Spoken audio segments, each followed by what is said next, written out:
राहिलेला आहे। ज्या प्रकारे भारतीयांवर अन्याय करणाऱ्या ग्रँडला त्यांनी यमसदनी पाठवलं आणि अतिशय निर्धाराने फासावर गेले, पण मातृभूमीची सेवा सोडली नाही। अशा चापेकर बंधूंचं स्मारक होणं हे अतिशय महत्त्वाची गोष्ट आहे आणि अतिशय सुंदर त्यांच्या जीवनातला एक एक प्रसंग जिवंत करणारं स्मारक तयार झालेलं आहे। मला असं वाटतं की प्रत्येक शालेय विद्यार्थ्याने हे स्मारक बघितलंच पाहिजे, कारण यातनं खूप मोठी प्रेरणा मिळणार आहे।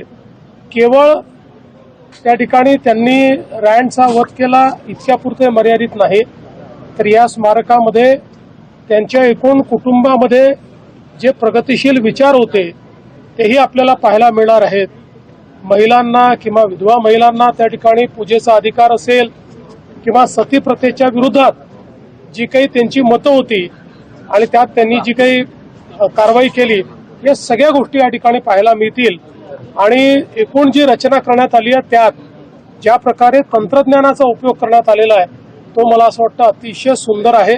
प्रत्येकाने बघितलंच पाहिजे अशा प्रकारचे स्मारक। सर, एकंदरीत नाशिकचं जे प्रकारण आहे त्याच्यामध्ये त्यांच्यावर